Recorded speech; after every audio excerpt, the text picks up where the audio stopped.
Today's podcast is brought to you by the BetStamp app, which is helping thousands of people win at sports betting for free.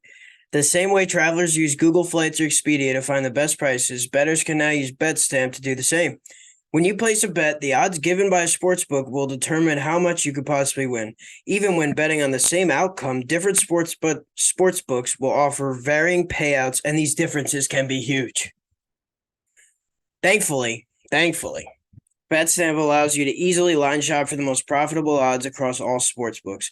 You can click on any matchup and instantly see all the different odds for game lines, player props, and even futures bets. Futures bets are something that we're doing right now for the Sick Boys in the NFL. Line shopping is the simplest way to find an edge in sports betting and maximize your chances of winning long term. On average, BetStamp users win an extra $1,000 yearly just by line shopping. You can find the BetStamp app on the Apple iOS Store, Google Play Store, or through your browser at www.betstamp.app. To access all these benefits, sign up using promo code SyncBoys and start your journey to successful sports betting today. If you forget to use the code upon sign up, you can always enter our code in your BetStamp account settings afterwards. Check it out. What's going on, everybody? This is the Sync Boys podcast. SyncBoys. It's the final round of divisional previews in the NFL. And today we're going to be doing the NFC North and the NFC East.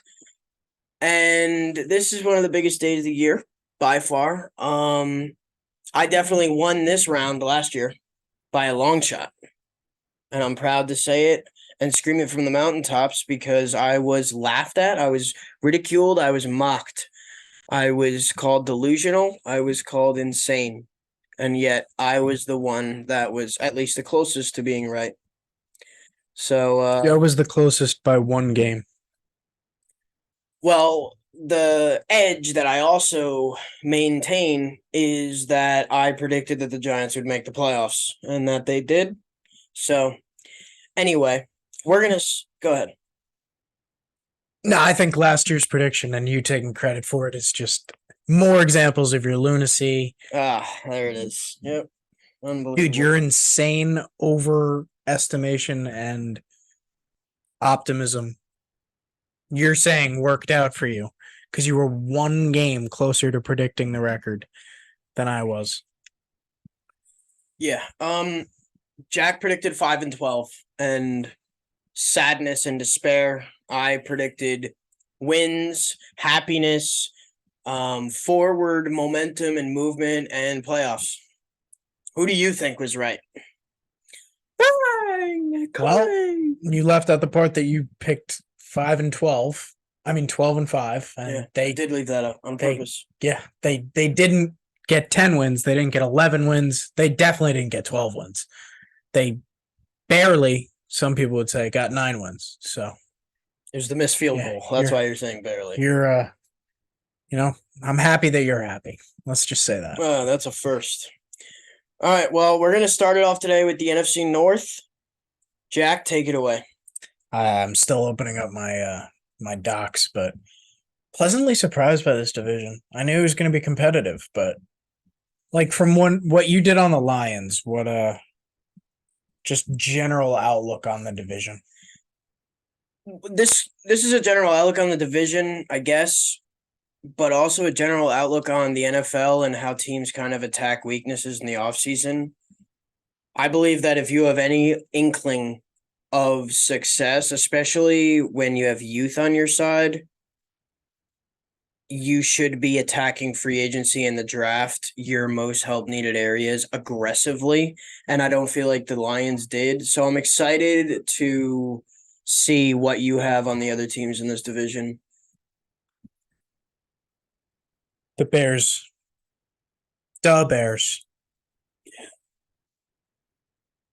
They went 3-14 last year. Did you know that? I had an inkling. They earned the last pick. They ended up trading it, but they earned the last pick. They lost their last 10 games. It's crazy if you look at the schedule. It shows the rushing yards leader, passing yards leader. It's just like Fields, like the top rusher in the game. And that's what they were good at last year, Rush yards per game. First, team lives and dies by the run. They'll probably have a lot of tight score, one-score games, but their defense didn't improve. 23rd in points per game on offense, 29th in yards allowed, and 32nd dead last in points allowed per game. And they were dead last in pass yards per game on offense. Dude, this was not a good team last year. It wasn't a secret. Everybody knew that.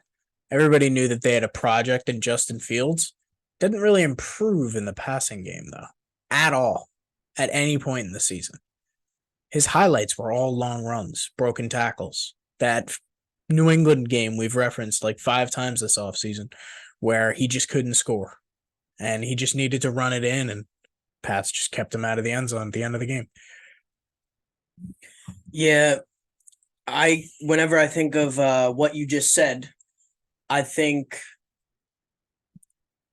as a quarterback, not only do you start every single play on offense with the ball in your hand, but the entire offensive line is doing everything that it can to, prevent you from getting tackled. And then on top of that, it's not like a running back where your only options are to go forward and there's a wall of players looking to stop you.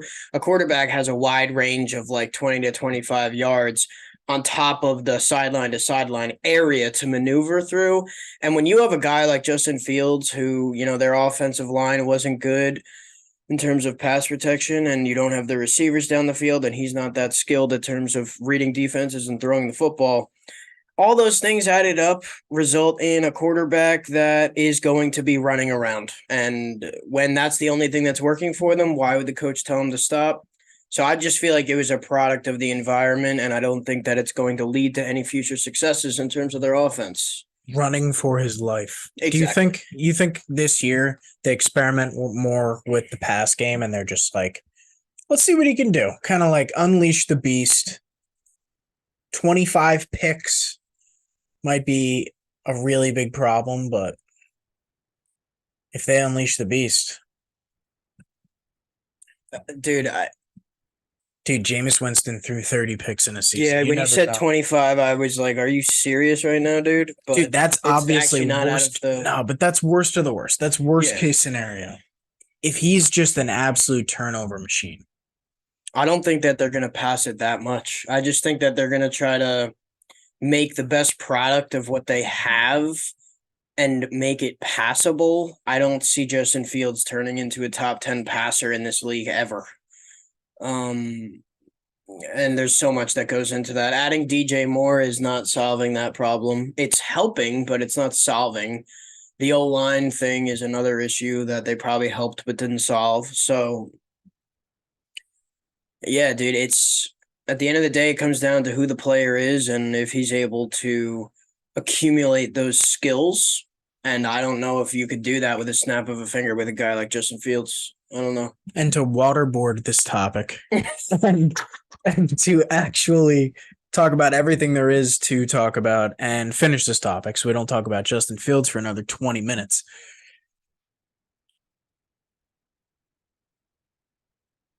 I totally forgot what I was going to say. That pisses me off.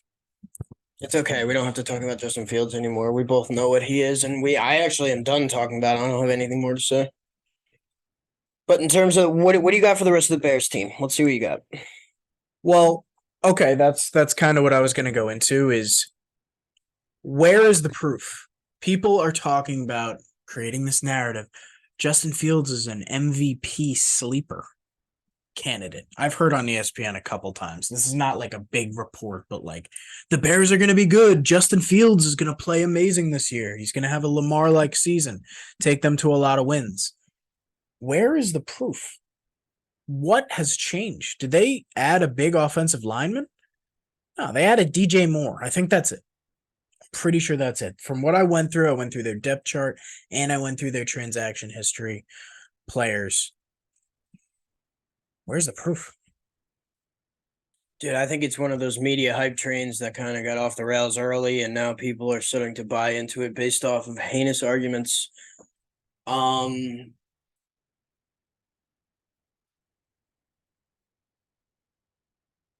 That's really it, dude. Like You added a for really me, good there's no receiver. proof either. Like at the end of the day, it's like it's schematic. Like if Kyle Shanahan can turn the last pick in the draft into a better passer in his first season, a better passer of the football in crunch time, in playoff games, Then more than like half the league's quarterback. exactly, and better than Justin Fields. And dude, half of the argument is like, are we going to see the Ohio State version of Justin Fields as a passer again? It's like half the teams that Ohio State plays are like a tenth of the talent on their roster. Ohio State is famous for having absolute NFL ready receivers at their disposal at all times. It's Crazy just like, offensive lines, great coaching. and the field is wide open in college football. So it's like, I'm not going to take that as with any value, zero value, because what we've seen from him in the NFL is an inability to do these things we're talking about. So I'm not on the Bears. I'm with you. They haven't really improved much, and I don't understand where the hype is coming from. The brightest spot on the team coming up is their two linebacker additions of TJ Edwards and Tremaine Edmonds. That might be the best duo in the league. Dude, Tremaine Edmonds, he's the guy from the Bills, right? Yeah. He's a stud. TJ Edwards was like 5th in total tackles last year. These guys are both pretty good, came from some pretty good teams, wanted to go and get paid the money that they deserved elsewhere. They both land in Chicago. But the rest of their roster, just it's one of those situations where like you want to have your linebackers like your ducks in a line all at the same time. And it's like, let's just throw a bunch of money at these two interior defenders, run stoppers, and kind of questionable everywhere else. Well, they were terrible against the run last year, right? Yeah. So I guess that does help that. And we know they have Jaquan Brisker and Kyle Gordon, who both showed a lot of flashes of stardom last year, and there's a lot of hype around those guys. So I guess we should see an improvement on the defensive side, but I'm not going to say that they're going to be moving the world. I don't even know who their top pass rusher is, dude. Who is it? Do we even know? Yannick Ngakui. Oh, he's pretty good. But Ngakwe? wasn't he a guy that like didn't sign until really late in free agency because nobody wanted to give him money or something? Like the Giant, he was on the Giants' radar. Yeah, that was definitely something I heard. I mean, he's on the Bears now. I don't remember hearing that he signed with the Bears. Same. I think he was from Jacksonville, though, right? Yeah. Okay. Now we've all been here, being Giants fans. That 3-13 season a couple of years ago. It's tough to see the light at the end of the tunnel when you're in like the darkest part of the tunnel. Like the Giants, when we were running out like Blake Martinez, and we had it was the early days of Evan Ingram, and Eli's career was like ending, and right in that really ugly spot where like, oh, like that was good. This guy is good. And it's like, they're not actually good. And we kind of suck. What is the thing that you're looking out for the most kind of with the Bears? Like Justin Fields' passing ability, but besides that, they got Khalil Herbert and Dante Foreman in the backfield. Their receiving core has Claypool, Mooney, Moore, Kmet. Dude, I think it's big plays in crunch time and like a resemblance of consistency, whether it's on just the offensive side, just the defensive side, or just in general, like some type of like identity that isn't like free mode, rookie mode on Madden, where you're just running wild. It's like, what is your offensive identity? Are you going to have a good enough defense to where people are going to have to game plan around certain aspects of your defense, certain units? What I remember about the Bears last year, you mentioned that they went on a 10-game losing streak to end the season, and it's like when I was reviewing one of the teams, I was reviewing the Lions and the Commanders, and both of those teams had brutal Thursday night football showings where they won. I think the Commanders beat the Bears 12-7. And we were watching that game, and it was right in the middle of when we were talking about how like Al Michaels is a corpse, and like this Thursday night football thing with Kirk Herbstreit is an absolute nightmare. none of the quarterbacks are able to perform on Thursday Night Football. And then, like, that's the conversation with the quarterbacks. And then we see Justin Fields run 60 yards down the field, and they're on this game-winning drive. They get to the goal line, and every single play that they call is a complete failure and never had a chance to score, and they end up losing the game. I think Fields threw it to Darnell Mooney on the right side of the field right before the goal line, and he caught it and wasn't able to get in the end zone, and the game ended. And it's like, wow. Like, even when we thought that there was going to be some glimpse of excitement on Thursday night, nope, it gets fucked up again. So I feel like that was like the theme of the Bears season last year, was just failing in crunch time over and over and over. Even those shootouts that they had, they lost like all those shootouts. Pretty sure they scored 42 points against the Cowboys last year or something like that, but they still lost. They lost an absolute shootout to the Dolphins by like 1 or 2 points. So it's really just and where do you get those clutch moments from is a quarterback's throwing ability most of the time, and then a defense being able to do its job. So that's I don't have high hopes based off what they did in the offseason. Yeah, for me, I'm just generally the defense has to be better. They were remarkably bad. 29th in yards against per game and 32nd. Very dead last in points against per game. Can't happen again.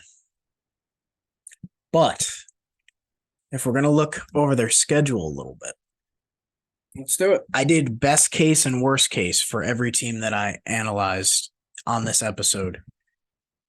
I legitimately think, best case scenario, there are 8 winnable games on their schedule. Wow. If you include the chance to split the season series with the rivals. So their rivals, which would be the Packers, the Lions, and the Vikings, which all 3 are teams that are not like the best in the league. They're not blowing you out of the water. If like we like the Lions the best because they have a good O-line and they can pass the ball and run the ball. Their defense isn't great though. And the Bears offense was pretty good last year. So maybe they split the series with their division rivals. They're also playing the Bucs, the Cardinals, the Broncos, the Panthers, and the Raiders. That's something to think about. Yeah, I mean, it definitely is. And it's kind of like, this is going to be a huge topic that I bring up when we talk about the NFC East, is we cannot forget, as good as the Eagles and Cowboys were last year, and the Giants and the Commanders, the fourth team in that division won 8 games. That entire division schedule was a fucking cakewalk. And it's like, sometimes when you have these divisions that are in like, the bottom phase, like what you just described with the Giants and the Bears, sometimes an easy schedule can catapult like a team's like morale and direction and all that stuff, get some positive energy in the building. Example from last year? The Giants. The Vikings, I was going to say. Oh, that's another one. But in the case of the NFC East, their division schedule is much harder. I think that's going to play into my conversation with the Cowboys and the Giants and the Commanders. But in this case with the Bears, I'm looking at the schedule myself, and you're right, dude. There are a lot of winnable games on this schedule. So we'll see. I mean, as much as that information should give me a better feeling about it, I don't. The Bears probably should be a bottom 5 team again next year. I mean, this year. Ultimately, my record prediction is 5-12. Those are winnable games, but there's a good chance they drop them. I'll piggyback you on that. And you never know. The Bears defense is just as bad as anybody else's in the league. And even though you're playing the Raiders, who have a terrible defense, and the Cardinals, who have a terrible defense, maybe Colt is dropping dimes in Chicago. You never know. My boy, Colt McCoy. Let's go. All right, let's move on. What do you got next? The Green Bay Packers. The Pack. Go Pack, go, as Lil Tunchi would say. Let's fucking go. He's a Packers fan, right? Or a Patriots fan. Okay. Packers. So, the most middle-of-the-road team last year. 17th in pass yards per game, 15th in rush yards per game, 14th in points per game, and then 17th in each of yards against and points against per game. They tied for 3rd in team interceptions. That's where a lot of their defense comes from, I believe. The Packers get overrated, I think, on defense, and it's for that reason. They have defensive playmakers. I mean, Jair is, I feel like, in He's the a top super 5, top talented. 10 corner every year. Obviously a different team and roster after the Rodgers trade. They were middle of the league and everything. I could not find another move that happened for the Packers that had a significant impact where I'm like, this is a better team. You know, they got worse at quarterback. They drafted Lucas Van Ness, who's an edge rusher, Luke Musgrave, he's expected to be the tight end one, and Jaden Reed, who I don't know where he went, but he's a slot receiver, and a couple of Green Bay articles I was reading said he could take the number 2 spot from Dobbs. Yeah, with Rodgers last year, Dobbs didn't have a good season. Watson was struggling in the beginning of the year and kind of got benched, and Dobbs was the presumed number 1, and it didn't amount to anything whatsoever. I think that guy's ceiling is pretty low. He should probably be at the 3, but he'll probably play on the outside still. I mean, if this guy Jaden Reed is actually talented and can play the slot better than him, then that's probably where he'll be. I really like Musgrave. Dude, this tight end class could be something special between Dalton Kincaid, Luke Musgrave, Sam Laporta, and That Steelers guy who's like 6'8". Darnell Washington. And there's one other guy, I forget who it is. Yeah, dude, this tight end draft could be Michael Mayer went to the Raiders. Dude, there's some powerhouse like athletic specimens going to these teams that don't have another tight end. I mean, the Steelers have Pat Freiermuth, and he's excellent, but like the Lions got rid of Hawkinson in the middle of the season, drafted Laporta early in the second round. Packers, dude, the last tight end I remember them having is Mercedes Lewis. I think he was there last year. Yeah, and they Robert Tonyan, and I always thought he was going to pop off, but now he's with Washington. I don't know. He was on 8 fantasy teams in Madden. I don't know. He actually was on like 5 different teams. Yeah, he killed me. Yeah, so I guess we have to talk about Jordan Love. He's a body. He's mobile. He's been sitting behind Rodgers for years, and he seems very confident. And I think that the weird thing is that I think the owner or the GM said that they're going to give him half the season to show what he's worth, which couldn't be a more toxic thing to put into a locker room. But dude, I really think that this is going to work out. I think the schedule is light. I think the division is not overpowering and threatening, and I think that they'll be able to make a splash. The Jordan Love thing. See, I would question what, like, you think he looks confident. I think the opposite. What, like, body language or like the things he's saying? His play? Yeah. What have you seen so far? I just haven't. I've seen so much preseason football this year and just not a lot of time with the starters. The most I saw was probably Sam Howell and then anything Giants. Jordan Love there's certain throws that you look for, like maybe a little bit challenging in terms of the pressure that you're receiving. Maybe you're outside the pocket and you're facing some blindside pressure or whatever it is. And just being able to throw balls, especially to the outside of the field where only your receiver can get it. And I feel like he made a couple of those throws in the preseason. And dude, they just seem like excited. I think it's also like relative to what they were getting out of the relationship with the quarterback to the rest of the team from Rodgers last year. I feel like it's such a breath of fresh air and they're ready to move forward with this guy. So their skill positions. I just wanted to talk about their most important players. Now, a couple podcast episodes ago, we stumbled upon the Packers offensive line, and they got rated really high by PFF going into this season, and we didn't realize. Damn, they still have Bakhtiari. This guy, Zach Tom, who filled in for Zip Bakhtiari last year and had a phenomenal year. Who else they got? Is it John Runyon? He's the other guard, and then Elgton Jenkins, who was another guy that filled in for Bakhtiari in his time that he's been out. And all of these guys have built a name for themselves protecting Rodgers, a perennially good at escaping the pocket quarterback. But like they're a highly rated offensive line, and I'd say that's probably the best part of their team when you're looking at skill position guys like Aaron Jones, undoubtedly, but AJ Dillon, Romeo Dobbs, Reed, we don't know who he is. Kenny Clark, Rashawn Gary, and Jair Alexander are their best players on defense, two of which aren't really household names.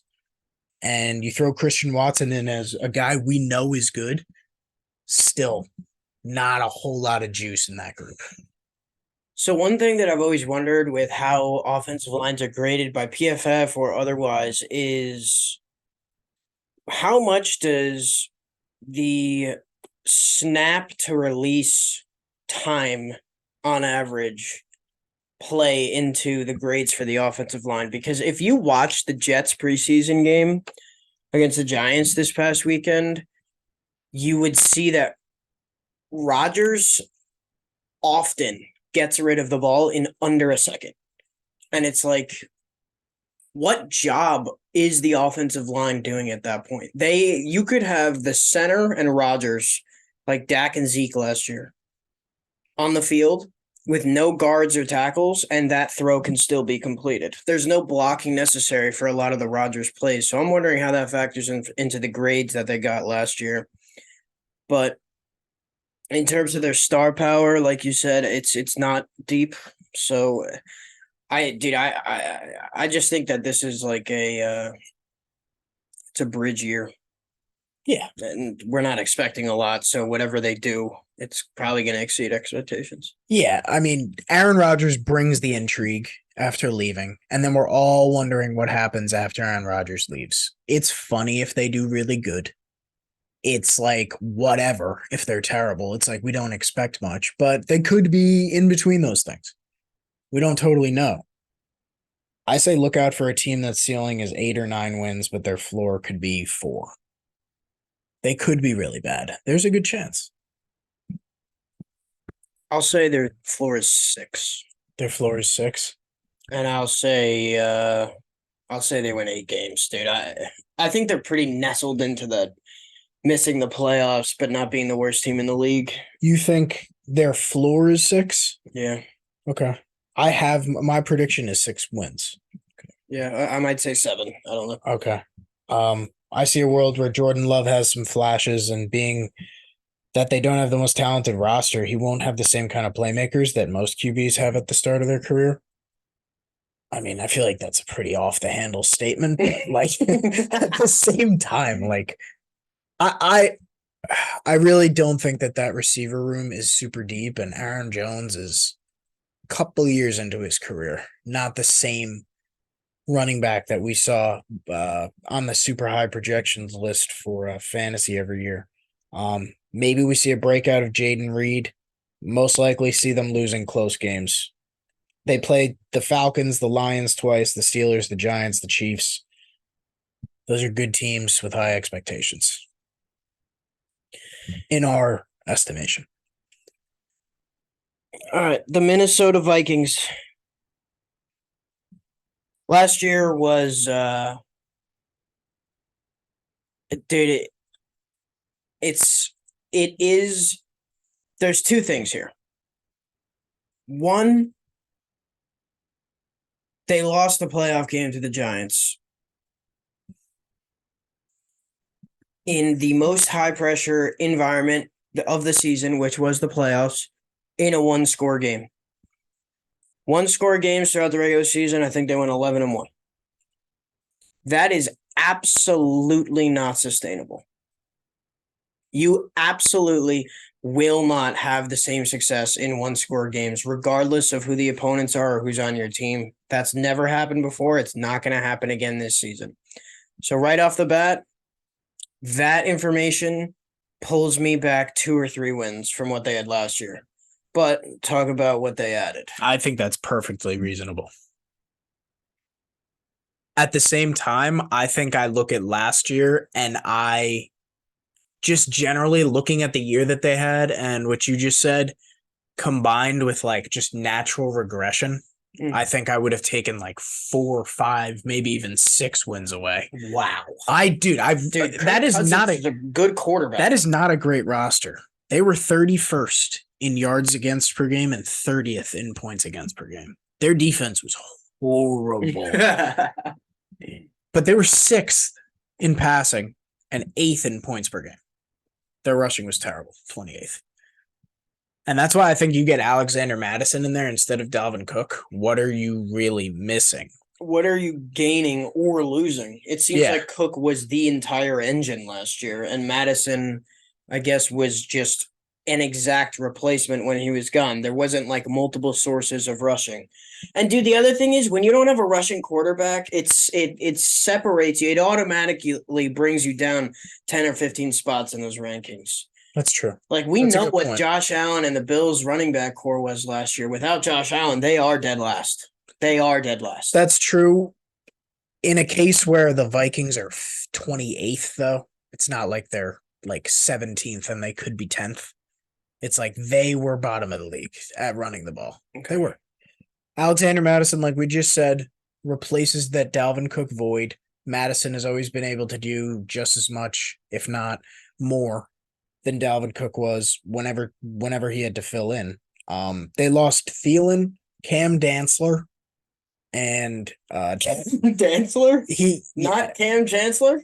No, Cam Chancellor retired like. But there's a guy named Cam Dantzler? Yeah. Are you serious? It's DANTZ. Oh God. And Eric Kendricks, that psychopath linebacker. I don't know why I think he's a psycho. Yeah. But they brought in Byron Murphy and 26-year-old former Saint Marcus Davenport, who had 9 sacks in 2021. He's how old? 26. Marcus Davenport. I thought he was a corner. No. He's an edge rusher. Okay. I think they had 2 Davenports, actually. Yeah. They drafted Jordan Addison. Their top players include Kirk, Madison, JJ, Addison, TJ Hawk. Their O-line sucks. Yeah. But on defense, they got Hunter, Davenport, Smith, and Murphy Jr. That's quite, I think, quite a base to build around. You got 2 secondary guys. You got 1 guy you got 2 secondary guys, 2 guys on the D-line. I think they don't have Patrick Peterson anymore, and I think guy sucks. I think that Harrison Smith is still there. Dude, you know Harrison Smith's like career statistics has him projected to be in the Hall of Fame. He's pretty awesome. Pretty good, dude. Yeah. Also, I was looking at interception over-unders on DraftKings, and he had one of the highest in the league projections. On a bad defense. Also, I have to say this right now. Sauce Gardner's over-under for picks is 1.5. Why? I don't understand that at all. The Jets fans hammering 4.5 over plus 1,200. Yeah. I don't hate the additions on defense, and they brought in Brian Flores, who is known as a really good defensive mind in the NFL. Yeah, and nice job by them. Still going through his lawsuit against Joe Judge for the Giants hiring situation. Yikes. Wait, that doesn't make sense. Apparently he interviewed for the Giants, but Joe Judge was not. No, it's got to be Gettleman because he was going for the head coaching job. Dude, I don't know. I think it was Gettleman. They should be better in pass coverage. They got an extra guy rushing the passer who's good, Marcus Davenport, and they got an extra guy in coverage who's a lot better than what they had last year. They were ranked 31st in pass yards allowed per game.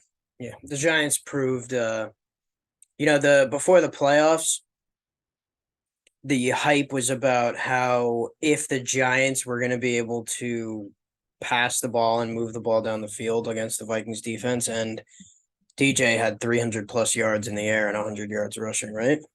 Did you have 100 yards rushing? Or 75? I think like 70-ish. Yeah. So yeah, ripped them apart, and the Giants, don't have skill guys, so bad. Dude, this team's not deep though. I'm not confident in the Vikings. The Vikings are not deep, and if like Kirk or JJ gets hurt, God forbid, like we don't want any injuries, but say that happens, that like they're not winning. They're done. Yeah, that's gonna hurt their entire season. But on the flip side, if Brian Flores can turn that 30 plus ranked defense into like top half, they can make the playoffs again in the NFC. I don't think you understand how much of a problem their defense was. No, I do, and I agree. It's definitely gonna be better with Flores at the helm. But dude, I don't think that any team from the NFC North is gonna make the playoffs if they don't win their division. No way, dude. You have the Seahawks and 49ers, and then you have I mean, when every we go into spot's the kind of NFC taken. East, dude, it's like Eagles, Cowboys, Giants, and Commanders, I think, are all by far better than the Vikings. By far better than the I Bears, don't the know about the Packers, the Commanders. Rams, the Cardinals. That's the field, I don't know about the Commanders, dude.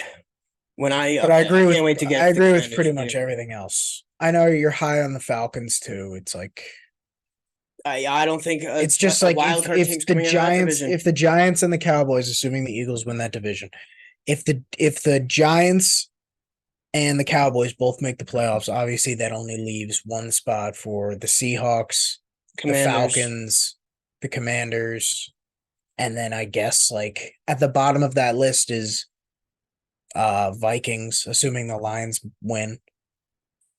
So I guess you're right. The high end though, if they get 10, 11, 12 wins this year, they're winning the division most likely. I don't know, dude. The Lions might have that many wins too. I I got the mean, Lions going. yeah, we're about to get into the Lions. I don't know how much they improved their defense, but um, outside of the division for the Vikings, they will be in very competitive games. They're playing the Eagles, the 49ers, the Bengals outside of their division. Also Chiefs and Chargers and Falcons and Saints. So low end, I could see them getting 6, 7, 8 with toss ups like the Broncos and Saints, because I actually think the Vikings can beat either of those teams. Not definitely, like 50-50. There's a chance they can win.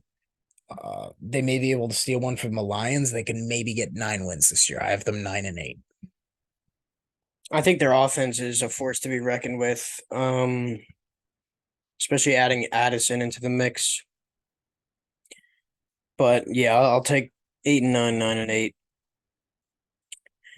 All right, let's get into the Lions. So, with all the teams that I did a review of 2022 in summary. They finished 9-8 and second in the NFC North. They beat the Packers in Rodgers' final game in their attempt to make the playoffs, but the Seahawks won their game, so they snuck in instead. They started the season 1-5. And then they had this weird game, which I kind of mentioned earlier, where they beat Green Bay 15-9. That was the game that Rodgers threw like 2 or 3 red zone interceptions. Aiden Hutchinson had one of them. And in that game, Goff only threw for 137 yards. Like that was the story of that game. But from that moment on, they won 8 of their last 11 to barely miss the playoffs. Now, they had Jamal Williams. I think he had 17 touchdowns last year, right? Yeah. Swift is the number 1 to start the year. He gets hurt. Jamal Williams takes over, almost breaks a record. They let both those guys walk, and they replaced them by drafting Jahmyr Gibbs and signing David Montgomery to a 3-year, $18 million contract. They trade Hawkinson to Minnesota in the middle of last year, and then they draft Sam Laporta early in the second round. Now, with their stats, last year their offense was pretty much a powerhouse. Like Ben Johnson, the OC, is one of the new like Kyle Shanahan-esque, Shane Steichen-esque coaches where he's going to be able to scheme up anybody no matter who's on the team. 4th in yards per game, 5th in points per game. The defense was the problem. 32nd in yards allowed per game and 28th in points allowed per game. So they were in a lot of shootouts. But there was like a stretch of like 3 or 4 games last year where their defense did carry them, especially late in games, and allow them to win those games. But in terms of addressing the defense, they drafted Aiden Hutchinson and safety Kirby Joseph in 2022, who both had great seasons and are expected to make jumps. This year, they drafted arguably the best linebacker in the draft in Jack Campbell. And then Brian Branch, dude, remember we were fired up about maybe Brian Branch getting taken by us in the first round? He fell to them in the second round, so they drafted those two guys. They signed Cameron Sutton, the cornerback from Pittsburgh. Notice the teams. Cornerback from Pittsburgh. They signed CJGJ from Philadelphia, the safety. And they signed Emmanuel Mosley, the corner from San Francisco. 3 powerhouse defensive teams.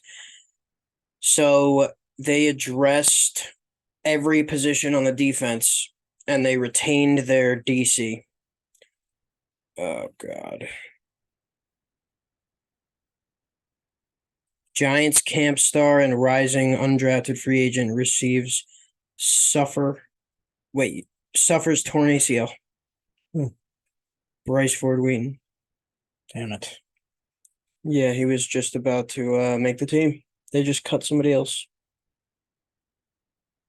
I forget which receiver they cut. So does that save him? It depends. They can put him on IR. And we could still have another 53 guys? Yeah, I think so. Okay. All right. For the Lions this year, their division schedule is pretty easy. I considered how they were last year, and I gave them a kind of much improved rating in my head. There's no numbers associated with that, and I think that they can win 13 out of their 17 games. I don't think that they're gonna fucking win 13 games by any measure or means. But there's 13 winnable games in there. Definitely. Who are their top opponents they're playing this year? Check it out. Ripping the lapper stands. Yes, guys. The Detroit Lions. All right. So I consider Seattle winnable. Atlanta, Green Bay, Carolina, Tampa Bay. They could surprise Baltimore.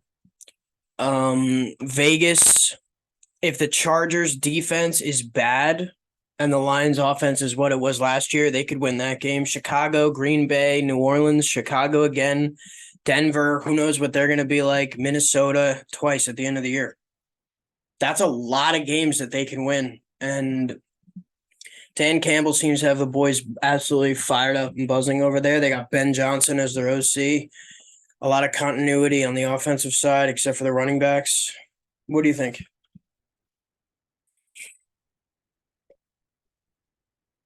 They got a lot of winnable games. I just really don't want to see a deterioration or regression on offense.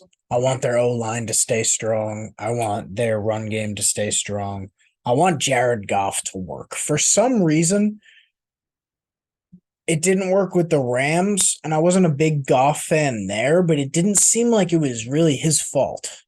Like, maybe it was a turnovers thing. I never really analyzed that part of it, but you get Goff, going to a bad team, and then, they have a good year, and, they come alive in the second half of the season, and he's a big part of it because he's a quarterback that can sit in the pocket and distribute and give it to a bunch of playmakers. You get an unknown in Amon-Ra absolutely popping off. That guy's a stud. And you got this young, excited team ready to run through a brick wall for Dan Campbell. I want the offense to keep chugging, keep going along, get that defense maybe up to par. The Lions, I really want them to win the division. Yeah, so do I. And dude, I left out the O-line of this whole thing. It's I think it's 3 of their offensive linemen are top 15 graded PFF offensive linemen, and it's like the Falcons O-line. And they were hurt at different times last year, so they were never really together on one unit. But that offensive line, a Colin Cowherd paraphrase is that Jared Goff is a top 10 quarterback in the NFL when he's protected. You could say that about a lot of guys, obviously, but Jared Goff got to a Super Bowl with McVay, had a top 5 offense last year in Detroit. Dude, he is more than serviceable, and they should be able to win a lot of games this year. I have them at 11-6 predicted record. 11-6. Let me scroll for a second, bud. What do we got? Okay. Yikes. Why is this not? Okay.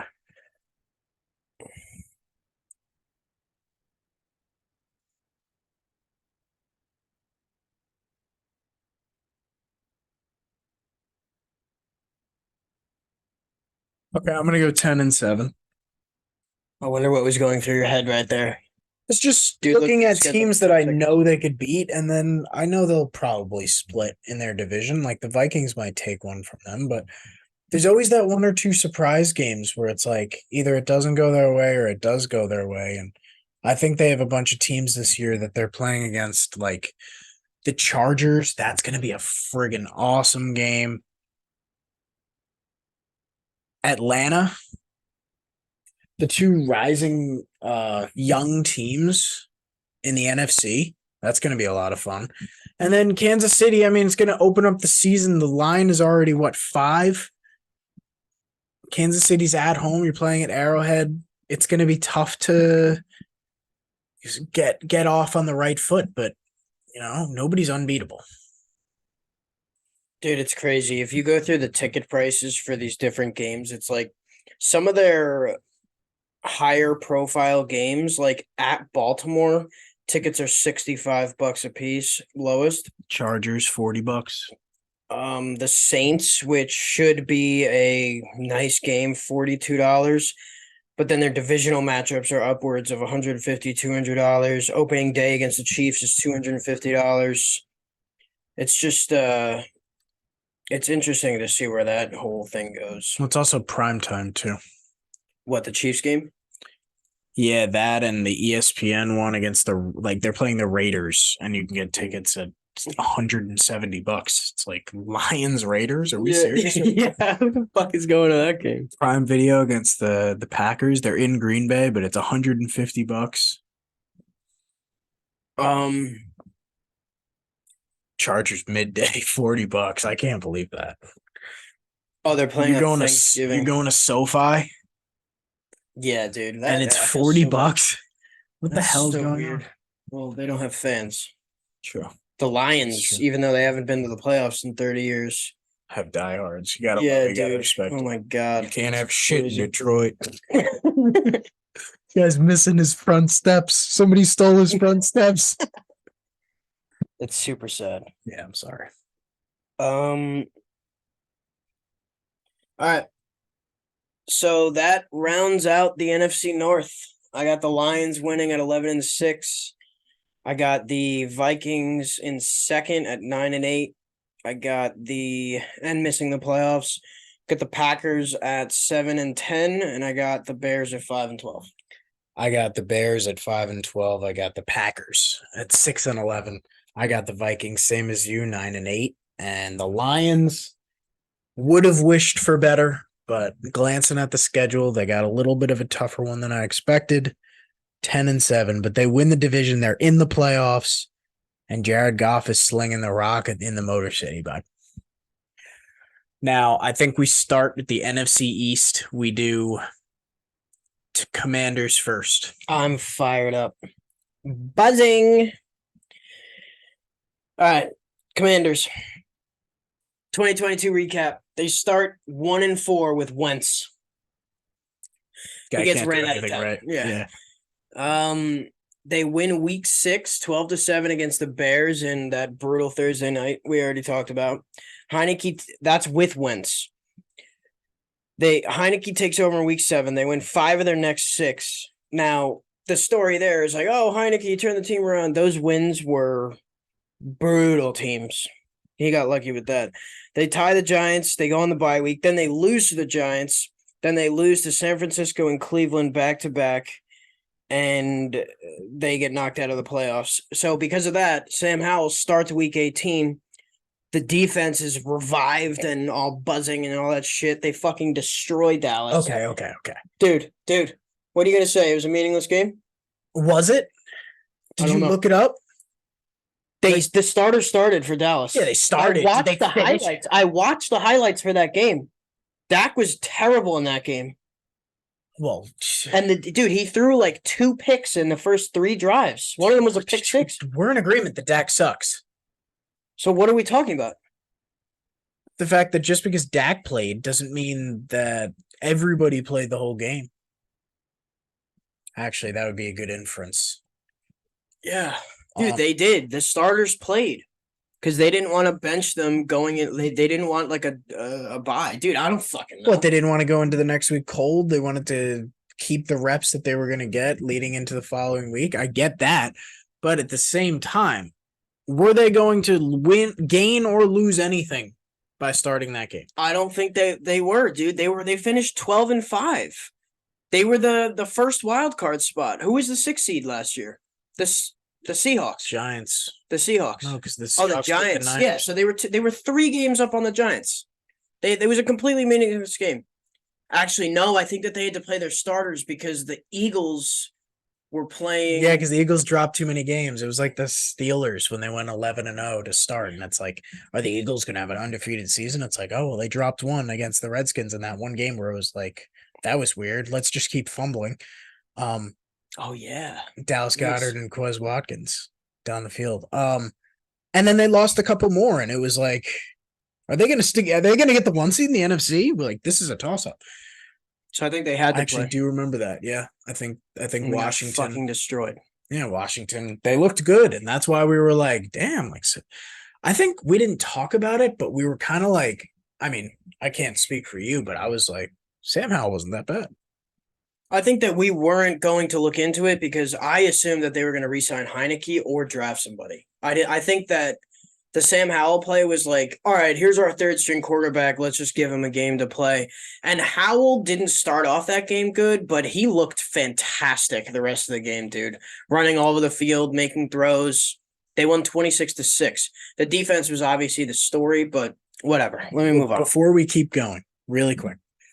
How fucking insane is it that the NFC East has probably the best D lines in the league? Washington's D line it's just not fair. I was gonna get to that. The Cowboys, you've probably the best defensive player in football, and then you've DeMarcus Lawrence on the other side. A couple other names. I think they drafted a big defensive lineman this year. Mozzie Smith. Or something. I think it's Mozzie. And then the Eagles, which they just drafted the Georgia defense. And Jordan Davis and Jalen Carter are going to be a problem for years. And Nolan Smith. Hassan Reddick is still there. Hassan Reddick. They got their 2 veterans, Fletcher Cox and Brandon Graham. They're not bad. They're not bad. They had 10 sacks each last year. I know. Okay, we'll get to that. So, yeah, that's how they finished the season.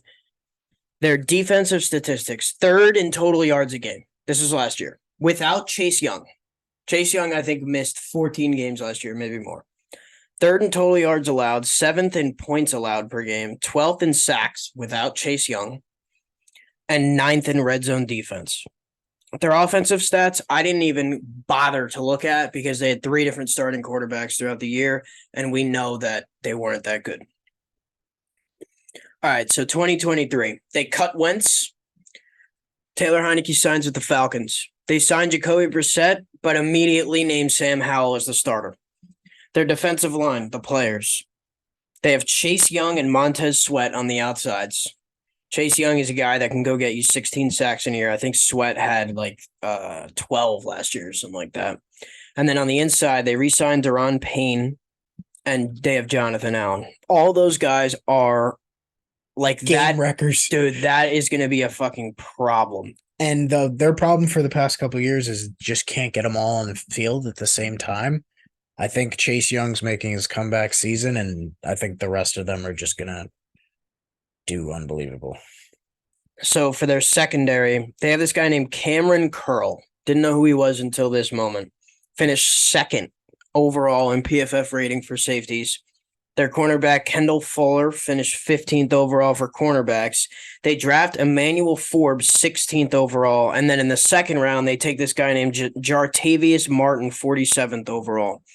So they had the studs in the secondary, and then they go and draft 2 corners. Emmanuel Forbes, when we looked at his highlights that one day, I think I was sending you videos at 4 a.m. of this guy.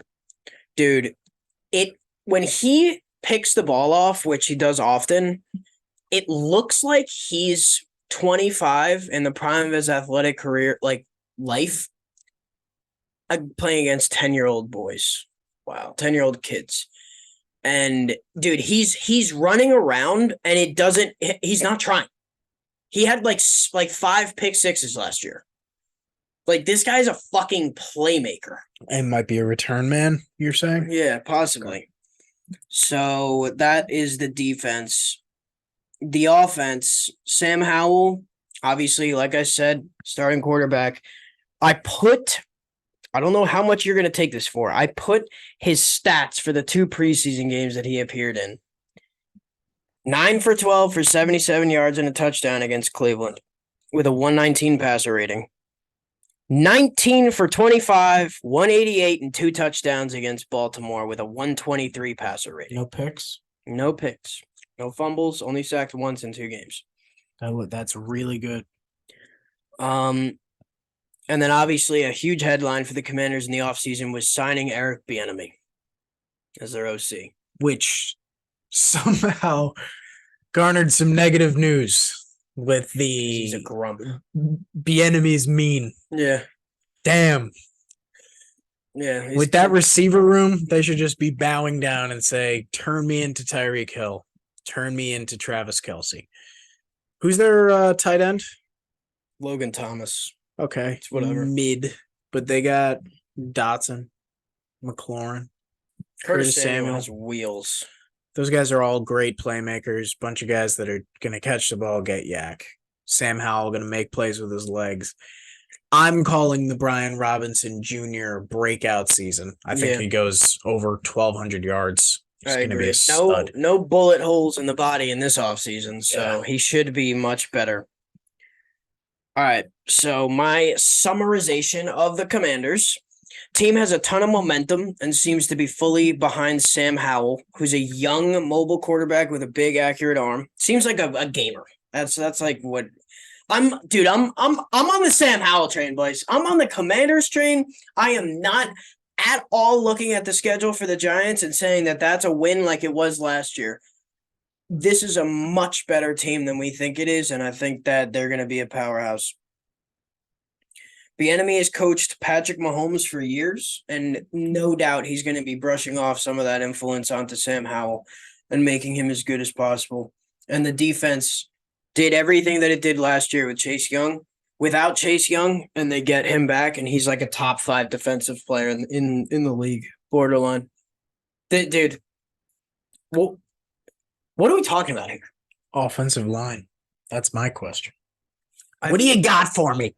I have no information outside of the fact that they signed Andrew Wiley from the Chiefs to a mid-level deal, and that it's really just like it's really whatever. Dude, go to PFF, this tab right here. Dude, why is it so zoomed in? Do you need glasses? No, I did that so that we could see it from where we're sitting. No, dude, I want to look at depth chart. Dude, what do you think I'm showing you? I want to see every player that might potentially play on the offensive line for Washington this year. It's right here. Look, they signed Nick Gates this year, but their starting center from last year was in the bottom third of the league. Their guards, this guy, all right, whatever. Oh yeah, they that looks pretty one good. Of these guys, Andrew Wiley, Charles Leno, but like none of these guys are like a staple. You know, like I'm not gonna go out and say like that their offensive line is good at all. But I'm also not going to say that they're bad. Like, it's a middle-of-the-road offensive line. They have a – and, dude, what was the problem last year was that Wentz was getting sacked a lot. Taylor Heineke, he was better because he could get the ball out and he was a little mobile. Sam Howell was much more mobile than those guys. And, dude, they'll be fine. Not worried about it. All right. There's too much speed all over the field. Brown Robinson should be better. Give the kids some time in the backfield to sling the rock, and they should be just as good as some other teams in the NFC. Couldn't have said it better.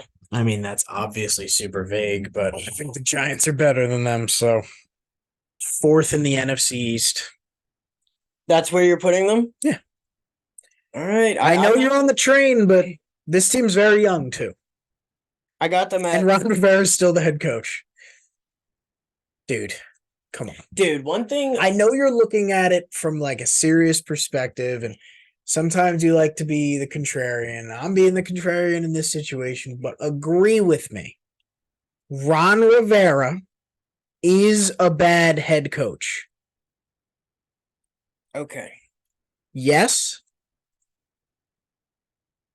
Yes. Okay, so one thing I heard on Colin Cowherd was somebody asked him this question on his podcast, and they were like, who do you think is the first head coach to get chopped this year? And his answer was Ron Rivera. And it's like the only guys that get chopped are the guys whose expectations are high, where the team doesn't perform. I don't see a situation where Washington starts off the season poorly. They have an easy schedule in the beginning relative to the end. I don't see a situation where they fail in the beginning of the season. Now, they're not being talked about as a team that's like a dark horse. And it's not like anybody's hopping on the Sam Howell train like you are. No one. I'm the conductor. But it's not like this team has like low expectations. I don't think it's quite like, I don't think nobody knows about Terry McLaurin and how good that defensive line is, and Jahan Dotson, and like Sam Howell might be quiet, but that defense is respected and they're no joke, and they have offensive playmakers. And if they start the year like 2-3, 2-4, it's like you should be getting more out of this team. Yeah, you should be. Let's look at the schedule. Yeah, I'm excited. Yeah. So am I. I'm actually really excited. Well, I'm really, really excited. I'm more excited. It's too late for you. Washington Commanders schedule. They open against Arizona. That's a win. Denver, probably a win. Maybe. Are you serious? Maybe. Dude, everything that we just went over. They have skill, speed, and power on both sides of the ball. The thing about the Broncos is we're both rooting for them to be good. They are a 50-50 ball team when they go out there. We'll give and that's the thing. It's like, win. Yeah, it's not a guaranteed win. They could be playing really well that game, but they could also be terrible. We have no idea. All right. Buffalo. I'm not giving Buffalo an automatic win in this situation. Dude, Washington's defense was fucking elite last year. I understand. And Josh Allen is a turnover machine now. I understand. And going into Sam Howell will be okay. And it's more like playing the percentages. I would give Buffalo the edge in this matchup. Okay. And that's why I'm saying like Buffalo like loss, because any football game, like we could. When I can't wait to do picks during the week, because it's going to be, because it's like, oh, the Bengals are playing against the Lions, we'll say. And it's like, all right, the Bengals are probably like at least like -3, -4. And it's like week 10 and all these different things and how these two teams match up in every little insignificant and significant way. And the Lions end up winning by like 2 scores. And it's like, we just don't know. We don't know. We don't know what's going to happen. All right. The Bills could beat the Commanders by 3 scores in that game. We have no idea. Could be the other way around. Could be. All right. Philly. Either way. Either way. What's so funny? All right. Chicago, win. Atlanta, probably a win. Wow. At the Giants, I'll say a loss. Philadelphia, loss. New England. It's a rookie quarterback against Bill Belichick, so I'll give that one a whatever. Wow. Seattle. Wow, dude. Wow. Wow.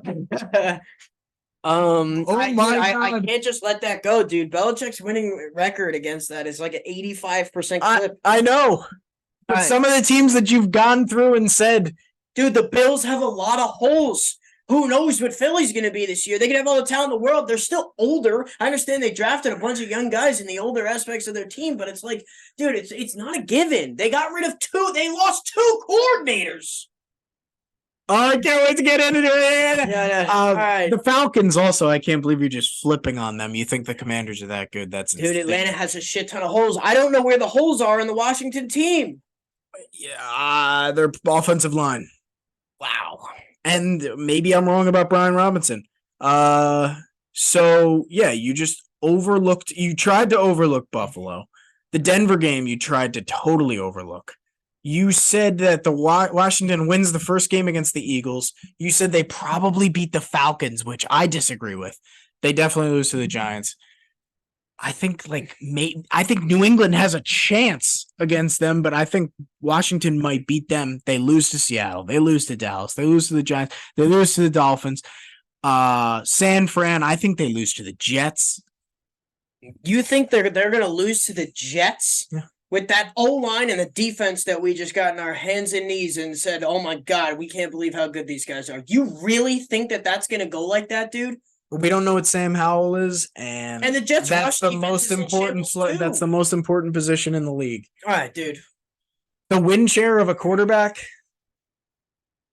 I don't know if that's calculable, but Sam Howell could be an absolute friggin' bust, man.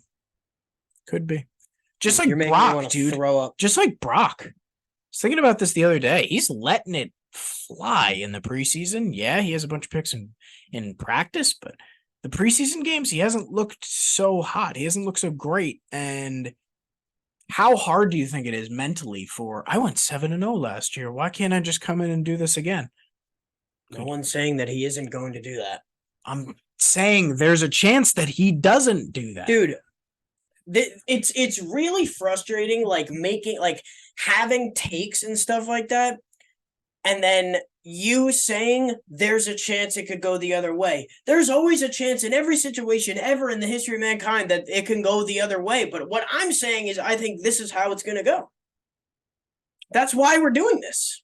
I know I totally get what you're saying, but I think it needs to be said every single time. That's no, I agree with your takes. I love that you're having takes. You have to understand that that's not just like your way or the highway. If these are your takes, you're making it seem like they're definitely happening. I'm saying I definitely think they're going to happen. And no. But when your response is there is a chance that it doesn't happen, and that you just every single thing you reply with that, it's like, well, where's the evidence and the support and are you definitely taking the other side of this? Just saying every time that it might not happen is just like, wow, we're both just left empty. All right, we're going to go through this again, and we're going to say it's winnable or not winnable. All right, okay. Arizona, winnable. Denver, winnable. Buffalo, I think it's winnable. Okay. Philly, at Philly, I don't think there's a shot in hell. Unless there's injuries. Chicago, winnable. Atlanta, winnable. At New York, winnable. Versus Philly, I'll still say no. At New England, winnable. At Seattle, winnable. Versus New York, winnable. At Dallas, I don't know. Versus Miami, if Miami is what I think that they could be this year, I'll say no.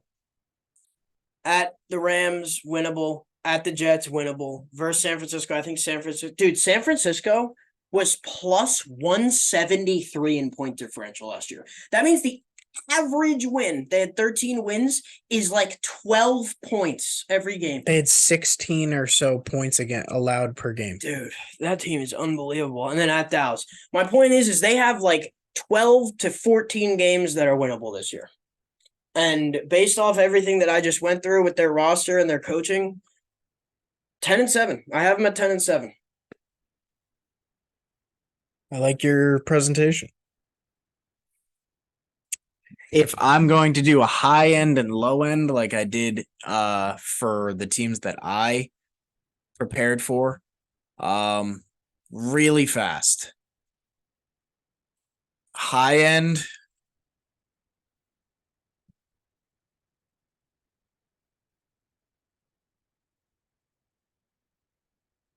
Bing bong. High end, I think 11 wins. I'm proud of you. Low end,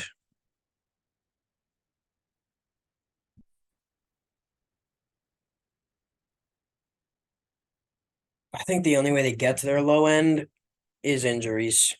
like 5 or 6. Yeah, I was thinking the same thing. Like if they're No, injured, but there's a lot of 50-50 games in here. yeah, but 50-50 means half them they win, half them they lose. And then there's the guarantees in there. I think they guaranteed beat the Falcons.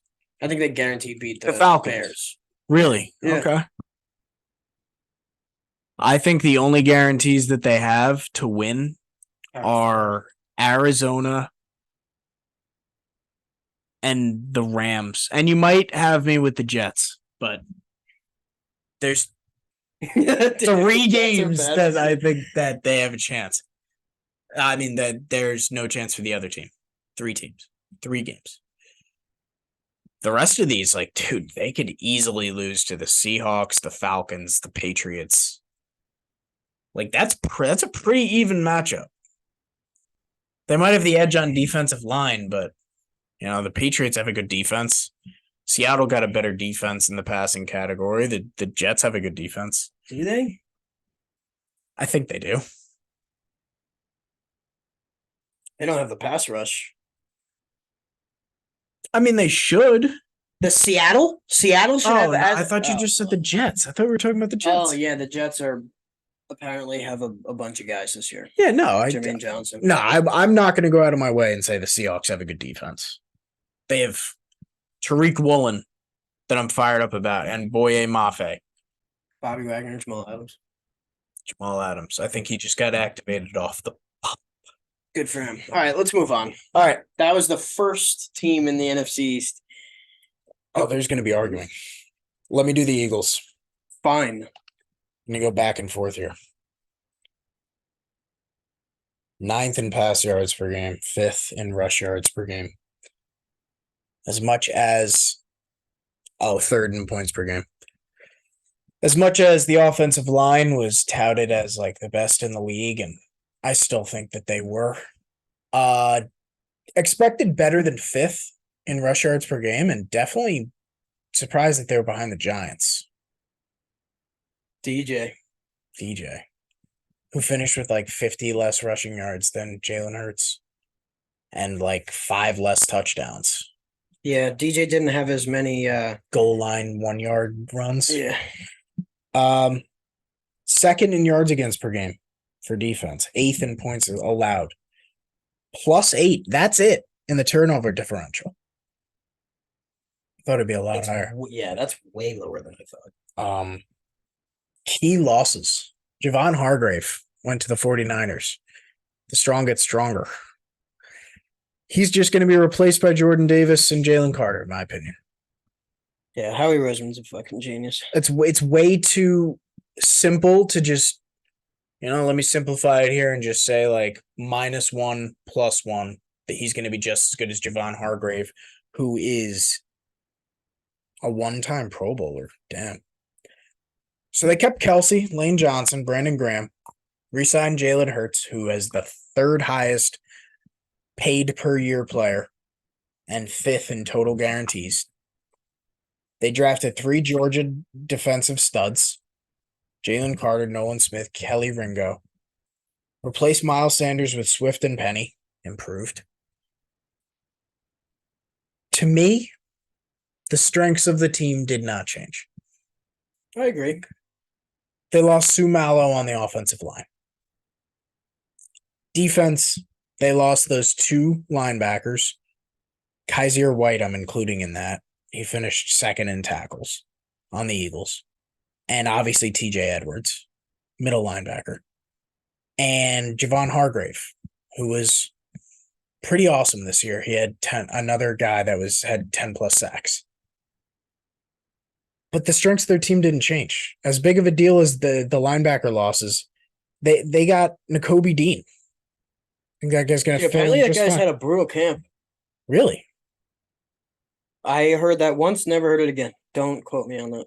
But I'm just saying. Okay, keep going. I just know he was good in college and he dropped because of potential injuries in the draft. but they ranked middle of the pack in rush yards against per game last year. That's a linebacker stat to me. Linebacker D tackle kind of situation. I And feel like it's also contained. I feel like when your pass rushers are that good, it's like they're rushing outside, and then it's keep going. no, but they were totally middle of the the pack. linebackers. Like I thought that they were a brick wall for both. They Yeah, were no. much better in the passing game. They were first in pass yards allowed per game. The stats that propelled them into a great defense was because of their pass defense. They lost Hargrave, which we just brought up.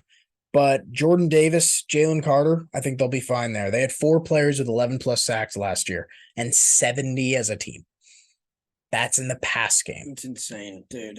Every time I hear it, I'm like, are you fucking kidding me? There's some teams with only one guy with more than 10 sacks. They were tied for third for most interceptions. The team's losses could be replaced easier than people think. They still have a dominant offensive line, run game, play action game, elite pass rush, coverage, average at stopping at the run. Did you know the Titans were number 1 in rush yards allowed per game? Jeffrey Simmons earned the bag, bud. They did. Earned the bag. Like I've said in the past, I think this team is full of names that do not need a whole lot of coaching. Now they need coaching, but these guys get it done on the field. The Gannon Steichen getting way too much credit than they deserve. They had 8 Pro Bowl selections on their roster, and 6 of them were all pro. Pro Bowlers at any point in their career on the team last year. I will note if they retain the player. Bradbury, A.J. Brown, Fletcher Cox, 6-time Pro Bowler, 1-time All-Pro. Landon Dickerson, 2-time. T.J. Edwards didn't get Pro Bowl last year. He's gone. Brandon Graham they brought back. He's a 1-time Pro Bowler. Javon Hargrave, 1-time Pro Bowler, went to the 49ers. Lane Johnson, 4-time Pro Bowler, 2-time All-Pro. Jason Kelsey, 6-time Pro Bowler, 5-time All-Pro. Robert Quinn, 3-time Pro Bowler, 1-time All-Pro. He won't be back next year. He got arrested for a hit and run and an assault. It's too bad. Yeah, apparently he told the people that he hit that he would buy them all new cars, and then he never answered any of their messages. Wow. Or no, he didn't have the money to buy it when he went to the dealership. I think it was that. Yeah. Hassan Reddick, 1-time Pro Bowl. Darius Slay, 5-time Pro Bowler, 1-time All-Pro. Ndamukong Suh, this was a stat pattern, but 5-time Pro Bowler, 3-time All-Pro. He was on the team last year. Josh Sweat has a Pro Bowl. Their player leadership and experience far outweighs the young, inexperienced coaches filling the roles to be their coaches. Let's just say these guys are basically water boys. That's way too far. I can't wait to dive into that one. Will be interesting to see how this season goes. I wonder where Brian Johnson and Sean Desai's careers go after this year. Do they get the Steichen Gannon treatment after this season? All right. Let me start with the Shane Steichen thing. So Shane Steichen's career has been built off of taking quarterbacks and making them play at their highest potential. He fixed Phillip Rivers when he was starting to decline. And then they brought in Justin Herbert, and he has had the best 3 seasons to start a career in the history of the NFL. Then he comes to Philadelphia. And when Sirianni was by himself, the Eagles were either right above or right below 500 team. And Jalen Hurts, Philadelphia fans were saying, maybe this isn't the guy. I should have looked up the 2021 roster. I think Johnny one time was talking about how they were really on the edge with Jalen Hurts being the guy moving forward. Yeah, that Tampa Bay playoff game, he looked terrible. Yeah. And then Shane Steichen comes in and elevates him to, I think he finished 3rd in MVP voting last year. Or 2nd. That's insane. That's insane that he was considered that good of a player. So the other thing is, when we were leading up to the Giants-Eagles playoff game, The one thing I was harping on the most was how ridiculously easy the Eagles' schedule was last year. So obviously, when you play bad teams, it's easier for the offense to produce, but also the sack numbers and the defensive numbers against terrible quarterbacks the entire season, that all played in their favor. Now, we have already seen an example of what somebody like Josh Allen did last year when he lost Brian Dable. And can the same happen for Jalen Hurts and Shane Steichen leaving this year? Absolutely, it can. And I'm not going to say that it will. I have faith in who Jalen Hurts is as a player. I have faith in his talents, and I have faith that they'll be able to continue, for the most part, what they did last year. But I cannot just forget about that whole idea because it does matter. I get what you're saying. Now, they lost one guy in that offense. And, dude, I'm not going to say, like you said, they added Swift and Penny, and you said right after they got better. Then Miles Sanders? Dude, yes. What I'm saying is Miles Sanders was a young, healthy running back in the Shane Steichen offense with that full offensive line and the play, like, the schematics. Rashad Penny can't stay on the field. DeAndre Swift was hurt last year. Even if DeAndre Swift can stay on the field, he's not the runner that he is, more of a pass-catching back. So I'm not going to say – I'm just saying they could definitely be better than Miles Sanders was last year, but I'm not saying it's a guarantee. What about in the past, you've said this yourself, how replaceable the running back position is? Absolutely it is. Okay. So, I mean, that plays into the – So that could negate the whole – yeah. Like, if they stay healthy, obviously, I think if they stay healthy – I believe that that will be better for them. I do too. In the running back position, they will be better. I don't think I think that's crazy. Not crazy, and we both agree on it. History says they both get hurt. 100% agree. Kenneth Gainwell is the third guy. I think another big factor of this is the offensive line, and we talked about it. They're just an absolute brick wall. That they had no problem against the Giants. They had no problem against most teams. Yes, they didn't play very good quarterbacks all year, and then one time they did, they lost in the Super Bowl. Their running back play is going to be contingent on their offensive line's ability to block for them, and I think both of those guys are healthier than we think, and the run game is alive and well. You throw Jalen Hurts into that, their run game is going to be fine. They probably improve in the pass game, just natural progression. I feel like he didn't throw as many passes as he's going to this year. They're going to take more chances. AJ Brown's going to have or Devontae Smith's going to have an even bigger year than last year. He had like 7 touchdowns or something. I'm a huge buyer on him. Dallas Goedert is a top 5 tight end. I think if you look at each of these players individually, you could say that they are all above average, but as a collective, they're even better. But as a collective, how much does that contribute to each one of them having success? Here's one point that I have. If you're playing defense against the Eagles last year and you know what they're capable of in terms of the run game, how much are you loading up the box and leaving guys like A.J. Brown and Devontae Smith on an island with your corners? And it's like, what do I remember about the Eagles passing game last year? Slants to A.J. Brown because he's such a big body, and then over the top, dude. They were over the top all year last year. That Steelers game with the A.J. Brown touchdowns. Yeah, dude. Like, how many of those plays were – and then it's like you go look at Jalen Hurts pass attempts per game, and most of the time it's not above 25. Like, if he has to pass more, what does that mean for their team? What does that mean for how teams play against them? Their O-line is aging. As good as it is, like, Lane Johnson is old. Jason Kelce considered retirement this year. They lost that guard who was excellent for them last year, and he was the younger guy. So it's like, I just feel like the Eagles cannot possibly replicate what they did last year. To bring Mahomes to a 3-point loss or victory, you know what I'm saying, in the Super Bowl like that. And they also had a cakewalk in the playoffs itself. They had the Giants because they got the bye. They had the Giants who were maximum. They maxed out the Giants last year. And then they had the 49ers with no quarterback. So they were able to be fully rested and have an absolute cakewalk through the regular season and the playoffs. And then they were able to give everything they had towards the Chiefs, and they still lost. They lose both their coordinators. Nick Sirianni doesn't have a lot of success without those two guys. I think that it's not going to be the same Eagles team. I took that into consideration. What? Natural regression. They had a much easier schedule last year. They didn't play any quarterbacks. Now, we're going to get into the schedule. Notable games. They're home against the Dolphins, but they're at the Chiefs.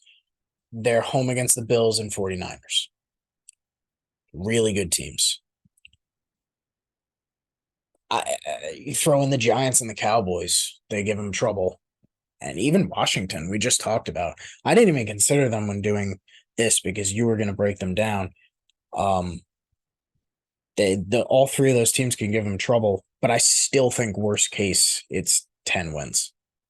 Oh yeah, I'm not putting their win total lower. I guess. I think we didn't tell the listener. Joe's on the Cowboys. I'm on the Eagles. So I just kind of made my case there for the Eagles being kind of right in the same spot as last year. Natural regression from the schedule, the teams that they're about to play, the quarterbacks they're about to play. But to me, they retained most of their roster from last year. New coaches, I went a little too far. I still think it's going to be mostly the roster than the coaching. It's more of a preservation than a let's go forward and try to make this even better, take risks. They definitely have a very pronounced scheme, and they're going to run the shit out of it. And their defense is just as good. But worst case, 10, 11 wins. Best case, they sweep the division, only lose to the Chiefs, Niners, and maybe the Bills. 14 wins? No way. I think it's going to be more like the second option with the 14 wins, except take 2 or 3 away from the 1 or 2 away. Giants, and then they lose like a weird game in there. I think they go 12-5. I like the 10-7 number. Because I think that as the season progresses, they will get exposed in different areas, and it'll cause some type of ruffle in the feathers. And I think that there's something to be said about like doubt, if that makes sense. Like they were so invincible last year that a lot of what they had last year is not going to be there. They're not going to have the safety valves of their process, whatever. I just see a regression, dude. And then,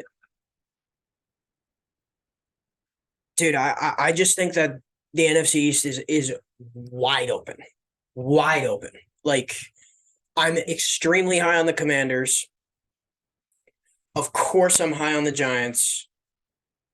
I'm down on the Cowboys, and I'm down on the Eagles from what they were last year. So it's like... You're down on the Cowboys? Dude, the Cowboys won 3 more games than the Giants and Commanders last year. And it's like, if you give the Commanders and Giants an extra win this year and you take away a win from both the other teams, we're talking about a 1, maybe 2 game max difference in these teams. So it's like, then it's those close games that go either way. It's like, what are we talking about here? And the schedule for all of them is harder. So much, much harder than it was last year, especially in terms of the quarterbacks that they're all facing. And let's just close out the Eagles here with a little run down the schedule, because those tough games I talked about, yeah, you have to consider them, but they start the season, I think the first like 8-9 games or so, it's like these are all super winnable. These are, dude, oh my God. Like New England. What's the back end? All right, go New England, Minnesota, Tampa Bay, Washington, the Rams, the Jets. And then it starts, okay, so we got out of hand after that. Yeah, they go through an absolute stretch. So they play home against the Dolphins, and then they're in Washington, and then they're home against Dallas, and then they go to Kansas City, and then they play Buffalo, and then they play the Niners, and then they play Dallas again. And then they got Seattle, New York, finish off the season with Arizona, New York again. They go through an absolute gauntlet. Dude, that's a fucking gauntlet. From 11 to 14. If you throw the second Cowboys in the second Dude, Cowboys I would game. say even week 7 to from 14. 7 through 14, because Miami got so much better on defense, and that was their hole. At Washington, Philly, Washington is one of those all-time best rivalries. That's going to be something special. And then Dallas, Kansas City, Buffalo, San Francisco, Dallas, at Seattle. We're talking about this situation and making such a big deal out of it because, dude, that might like completely shake up their team, whether it be injuries or just playing super, super tough teams that want to beat the shit out of you weeks and weeks in a row. It's not going to be easy in the middle of the season, but I think they just absolutely pick up ground and confidence from the first like 6 games. And they start off hot and they get that cushion with wins and they're feeling good about themselves. All right, so I just want to just very quickly go over what the Philly schedule was last year. They beat Detroit by 3 points in week 1 when Detroit wasn't really, buzzing yet. They started 1-5, like I said before. They destroy Minnesota on Monday Night Football. They destroy Carson Wentz in Washington. They beat Jacksonville. I remember that game was close the whole way. They beat Arizona. They beat Dallas. They barely beat Arizona. They beat Pittsburgh with, I think Trubisky was still, no, that was early in Kenny Pickett's career without TJ Watt. They beat Houston. They beat, they lose to Washington and Taylor Heineke. They beat the Colts with probably Matt Ryan, Sam Ehlinger, or Nick Foles. Like, that was their dude. quarterbacks. As much as the Colts were like an anomaly last year, they lost. They beat the Chiefs and they lost to the Eagles by 1 point. Yeah, dude, what a roller coaster they had. They beat Rodgers in Green Bay. They beat Malik Willis in Tennessee. They beat the Giants, absolutely destroyed them. They beat Justin Fields and Chicago by 5 points. I'm pretty sure they had to come back at the end. And then they lose to Dallas. They lose to the Saints. They only scored 10 points in that game. Oh, Gardner Minshew started. Dude, that's a big reason. And then they beat the Giants at the end of the season. That's another big reason why I think that the Eagles roster is just so OP. Is that, like, dude, Gardner Minshew dropped 34 with this team. Dude, I don't know what was going on with Dallas at the end of the year. That was the story of Dak was growing. The story of the pick machine was growing.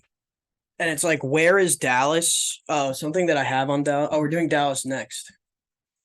Something that I have on Dallas is the Cooper Rush / defense combo that they had going in the beginning of the season. The Dallas Cowboys.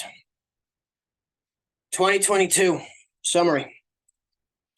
Absolutely embarrassed week 1 with a 19-3 loss to Tampa Bay. This started the Tampa Bay train, and people were wondering what the hell was going to happen with Dallas because Dak got hurt in either the first quarter or the second quarter, and Cooper Rush came in. Cooper Rush story ended pretty well for Dallas. He wins 5 of 6 games, but the key here, this is what I wanted to bring up with Cooper Rush and the defense.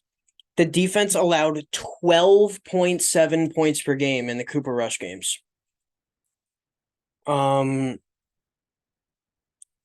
So the rest of the season when Dak comes back, they win out except for an OT loss to Green Bay on Sunday Night Football. I don't remember that. It was a weird game where Green Bay was like, I think they were going back and forth, touchdown between the teams. And it was like, is Green Bay really going to pull this off? Is Dallas really going to blow this? This was Dak? Yeah. I really want to watch the highlights for that game after this. They lost in OT to Jacksonville 40-34. I don't remember that game at all. I think that was when.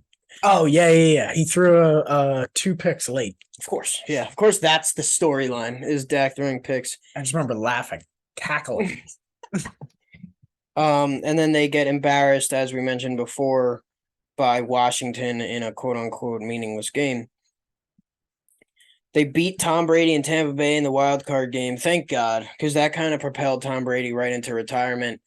And who knows what this offseason would have been if they lost that game for their sake. And then they lose to Brock Purdy and San Francisco in the divisional round, with the final play of Ezekiel Elliott's career being him as a center.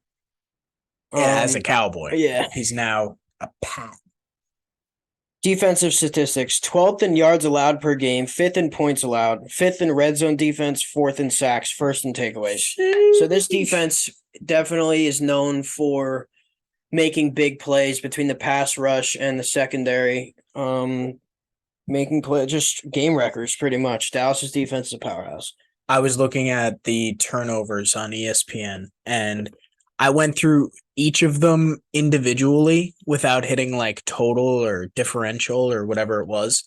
And it was like, oh, that's weird. Like, I don't see interceptions as like, I don't see Dallas like super high up there. Cause obviously, like, there's like 4 teams tied at 17. There's 2 teams at 20, 1 team with 19. Yeah. It's like, okay, so Dallas is like way down there when they had 16 picks, I think. So they were right behind third place.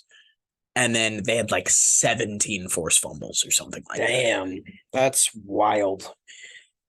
All right. Offense statistics: 11th in total yards, 4th in points per game. So pretty much they're top 10 in everything that I named, right outside the top 10 in 2 of those. 2023. There we go. They lose Kellen Moore to the Chargers, which Kellen Moore's philosophy is throwing the ball down the field and explosive offense, and he's been there for a while. Mike McCarthy takes over as the offensive play caller, something he hasn't done since his time in Green Bay. And that was probably what got him kicked out of Green Bay, was butting heads with Aaron Rodgers over stuff. They hire Brian Schottenheimer as the replacement, who is a seasoned veteran coach who could probably just connect the dots and make the Cowboys at least more than serviceable on offense. They lose Ezekiel Elliott. They, quote-unquote, promote Tony Pollard to the horse, and they draft Deuce Vaughn. They lose Dalton Schultz. They draft Luke Schoonmaker out of Michigan in the 2nd round. But they also have this guy, Jake Ferguson. I don't know what their roles are going to be. One of them is probably going to be like the blocking tight end, the other as the receiver. They signed Brandon Cooks, which they desperately needed because Gallup and Jalen Tolbert and who's the other guy? Noah Brown. None of those guys were able to really like. Noah be Brown's the on second another guy. team. He's on the Texans, I think. So yeah, they get Brandon Cooks in there, which should be very, very, very important. They signed Stephon Gilmore, who year after year is one of the best corners in the NFL. Last year, he won a couple games for the Colts just by himself. This team should be able to closely replicate the season they had last year if you factor in value additions on both sides, which is Cooks and Gilmore, and then the increase in difficulty of opponents. So you kind of weigh those two against each other. They should be able to replicate what they did last year. Now, the Kellen Moore, I think, is the biggest X factor here. Dude, I took a peek at their schedule just now. Yeah. It's worth a whistle? It's damn. Like really tough.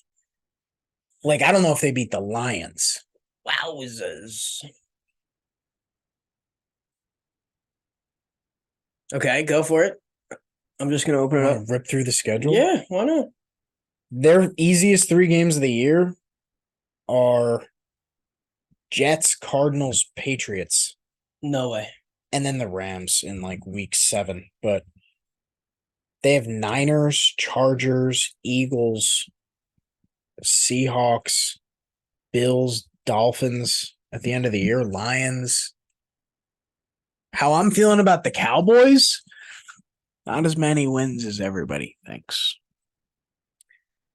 Dude, I didn't know you weren't super high on Philly or Dallas, but like I'm still high on Philly and I'm not high on Dallas. I'm higher on Philly than I am Dallas, but I'm not as high on Philly as they were last year. Like I think Dallas, after looking at this, like, dude, it might be right down the line 12-5, 11-6, Giants, and then either the Commanders or the Cowboys, 9-8, and then an 8-9.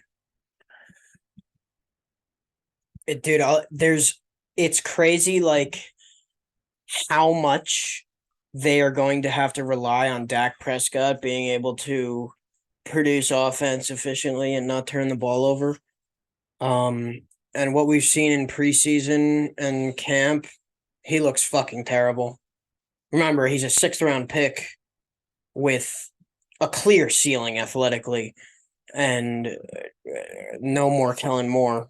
So just I don't know what it is, dude. Like I feel like I've never seen. Maybe it happened last year. Did the Cowboys and Chargers played last year? I don't know. Like, dude, I feel like the Cowboys are finally getting what like should have caught up to them a while ago. Like that Chargers game is going to be must watch. 100%. The Seahawks could give them a run for their money. The Commanders games, all the division games are going to be tough for the Cowboys.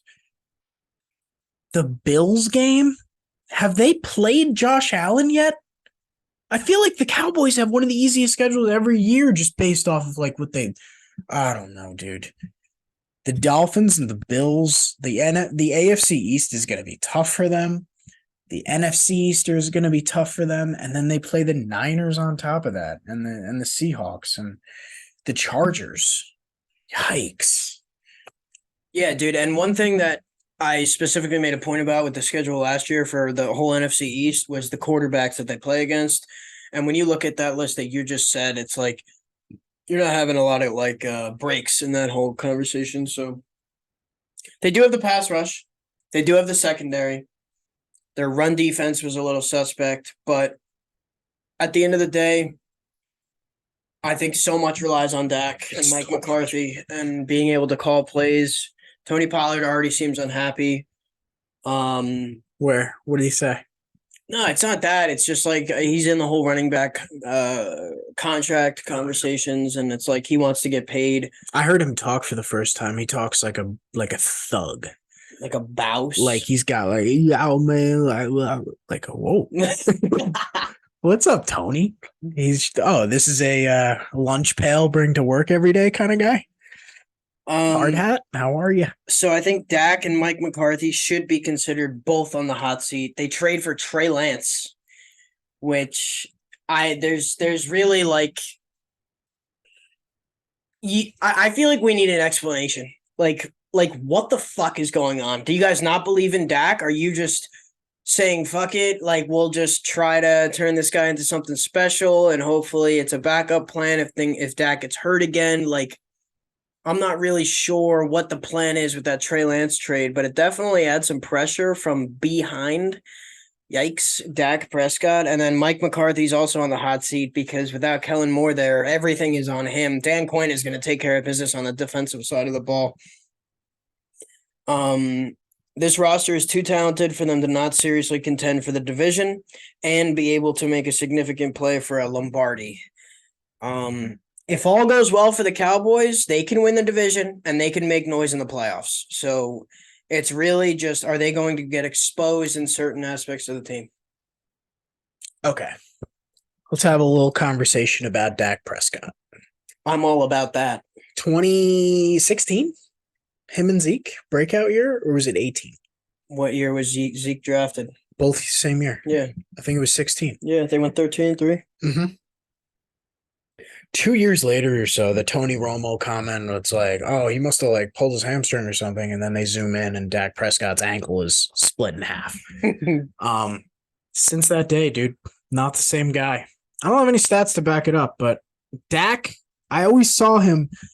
The first time I ever saw Dak Prescott play, he was playing for the Mississippi State Bulldogs, and he was wheeling and dealing around the field, sprinting all over the place, running people over.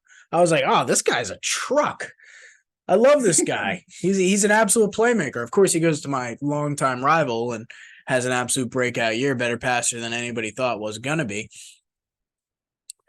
After he broke his ankle, twisted his ankle, whatever the hell happened to that guy, he is not the same mobile guy that's going to have like 400 rushing yards in a season, something like that. Like, and if he's just a pocket quarterback who lost his mobility a couple of years ago, that guy's not near the top 10. I could see a path to them being successful if they stop airing it out so much. And Kellen Moore's whole thing is airing it out. So maybe McCarthy dials it back a little bit. And when you throw the ball downfield, it's a higher risk of turnover. So maybe with the addition of Brandon Cooks, who's a speedy slot kind of guy, and Ceedee, who's a top 5 receiver in the NFL, in my opinion, they should probably move towards more intermediate and shorter throws. And then they have Tony Pollard. So, and they have a pretty good O-line. They should dial it back in terms of throwing it downfield, and they will probably be successful. Who knows what will happen with that, though. My predicted record for the Cowboys is 10-7. So I'll say the Eagles 11-5. No, 11-6. Cowboys 10-7. Commanders 10-7. Well, you guess you guys heard how I think the Giants are going to do, but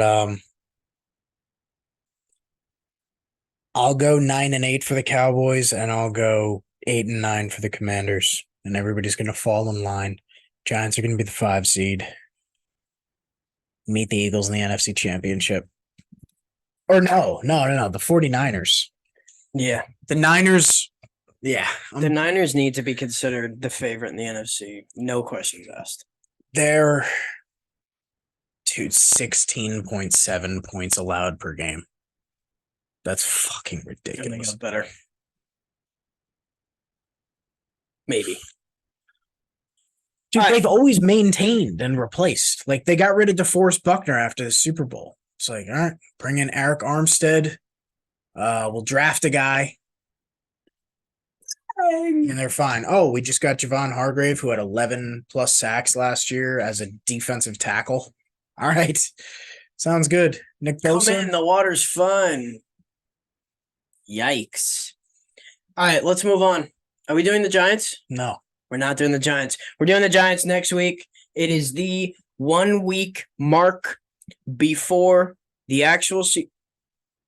It's not the 1 week mark before the season starts, but it is 2 weeks before the season. Dude, we have softball before week 1. Yeah. So we might be missing some of the 1 o'clocks on the way to Brooklyn.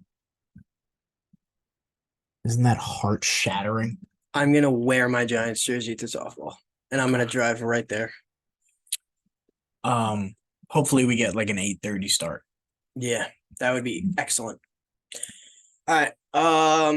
Or I might have to call out. All right, let's I'm go. not missing week. So now that we've done the divisional previews for all the teams outside of the Giants, I'm just going to say roughly off the top of my head, the playoff teams from each conference. The 1 seed, the 49ers. The 2 seed, the Eagles. The 3 seed, the Lions. The 4 seed, the Saints. Those are the division winners. The 5 seed, the Giants. The 6 seed, the Cowboys. The 7th seed, the Commanders.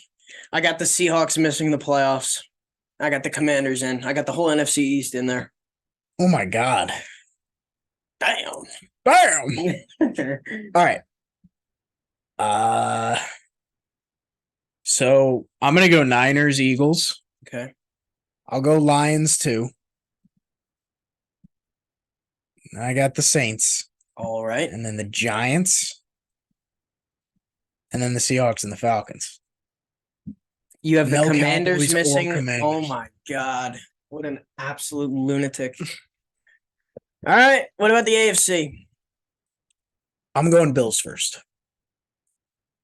Ensues to run into a wall of bricks and die. That's me right now because you just said that. Bills, Ravens, Chiefs. Okay, I mean, all right. Jags, Chargers, Nice. That's a 5. Bengals, Yuck. Dolphins. Nice. All right. Dolphins as a 7 seed, they might be the best 7 seed ever. Yeah, actually. Joe's about to put them as the 2 seed. So, yeah. Chiefs won because why the hell would we think that that's not going to happen? Sometimes it's not about the the regular season games. It's just about getting to the dance. Punch your ticket, ask out a cute girl. Ferris wheel. 2 Dolphins. They win the AFC East. 2 stays healthy. 3. What are the other divisions? The South and the North. 3 Ravens. I got the Ravens to win that division. 4 Jags. Easy walk-in division 1. 5 Chargers. You had the Titans winning their division when we did the previews. Yuck. Chargers 5. 6 Bills. 7. I don't think you know how many teams you have left. The Steelers. So the Bengals miss. Yeah, the Bengals miss. Joe Burrow misses too much time, possibly gets re-injured. They don't have a backup quarterback that can win them football games. Their defense got worse. The Steelers, I think, make a serious play. I mean, if 9-8 is their floor because of the Mike Tomlin effect, maybe 11-6 makes them the 7 seed in the AFC. They're going to be good. That whole division is going to be so fun. Yeah. I got the Steelers sneaking in there, dude. I don't know what it is, but I am on Kenny Pickett and the Steelers this year. All right, let's talk about teams that we both left out of the AFC conversation. The Browns, the Jets. I love the Steelers pick. It's ballsy. I left out the Steelers. You left out the Bengals. Pats, nah. I don't think they're worth talking about. Dude, think about how Joe Burrow injured his calf, and it was severe enough of a strain for him to miss the entire camp preseason and possibly a couple weeks in the beginning of the year. And it's like, dude, a calf as a quarterback, your legs are, even though they have those penalties in place, your legs will get hit and twisted in all these weird directions. Dude, I could easily see that calf getting re-aggravated and him missing time. Especially with the questionable play of their offensive line. There is no room for lapse. 11-6, I'm guessing, will be the 7 seed in the AFC. I saw somebody, I totally don't remember who said it or where it came from, but they were talking about how Daniel Jones, yeah, he's really good at running and moving, but they were talking about his 40 and they were like, he's a 4.8 guy. I don't think that's true. I heard that too. But they were like, yeah, and that's nothing special because Mahomes is a 4.8 guy. Joe Burrow's a 4.8 guy. Daniel Jones is faster than both those guys. Dude, even if that's true, I don't see the Joe Burrow shit, but even if that's true, it's pretty much irrelevant because quarterbacks, when they do run, they run in open space until they get close enough to somebody and they slide. So it's open space is all that matters. But we are talking about pocket presence. And you're talking about falling on legs and injuries and stuff like that. Yeah, 40 times. Joe Burrow hasn't had the best O-line in his career. It's been brutal. And, he had that ACL in his rookie season. But since then, he's had trouble starting the season himself, but it's not because of his O-line.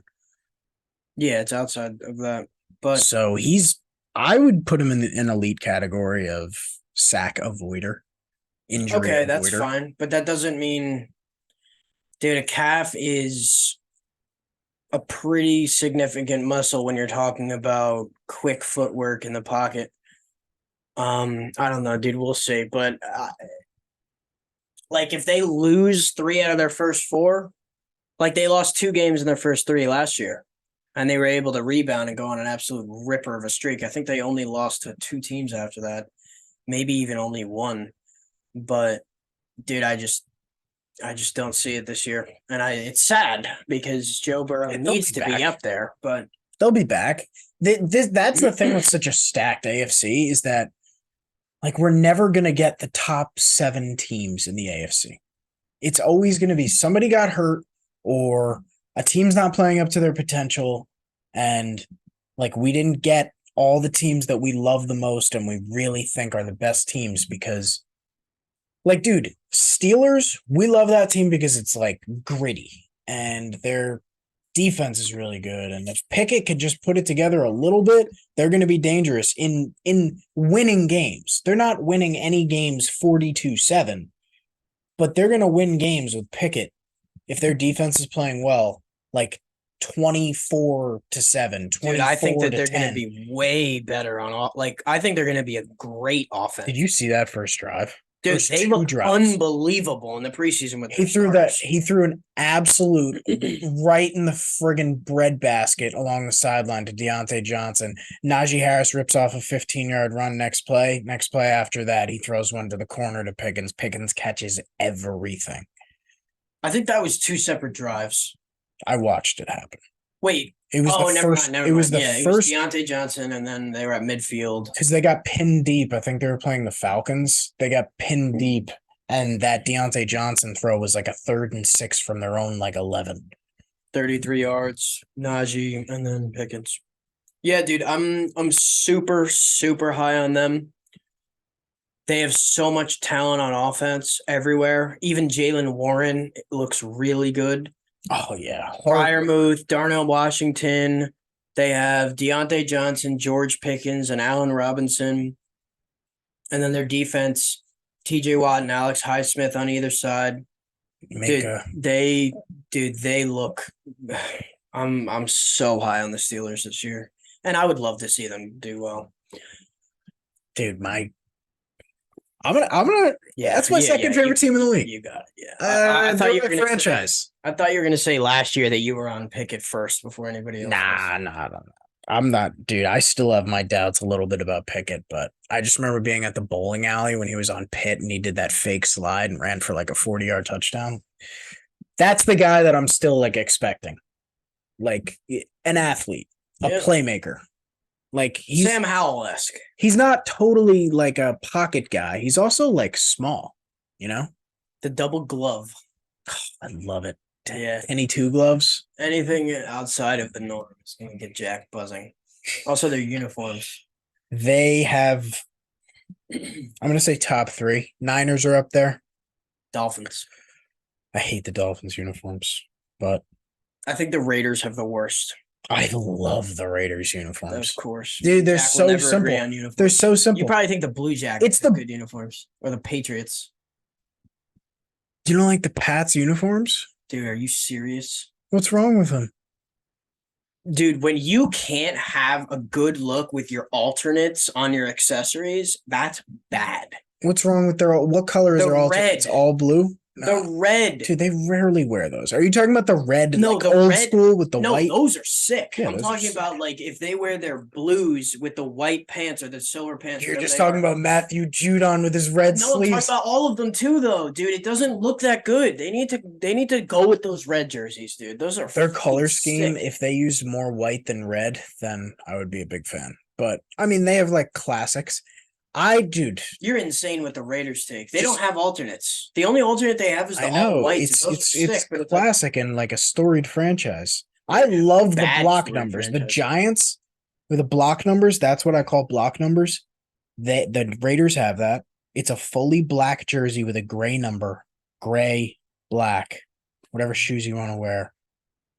It's just so classic and simple. Same thing with the Packers. I kind of like theirs. The Niners, their color scheme compared with that. And then the Steelers is just in a whole nother realm. Yeah. The number shape, crazy. They make black and yellow look so sick. And the helmets. One-sided logo, black helmet, black face mask. clean as hell. Jack's been waiting to talk about uniforms forever. This is his Also, when they wear their episode. whites, it's just like, all right, we're just throwing on a white jersey. Nothing else changes. Jack picked the Steelers as his fantasy Madden team. Madden 24, by the way, quick review. This game is so much better. Well, also, we were playing Madden 22 carried over from last year. So, like, maybe it's the 2-year jump that really is driving this, but what a game. I am all in on that game, and we're buzzing. I'm in the middle of my Giants season. I traded for Isaiah Simmons.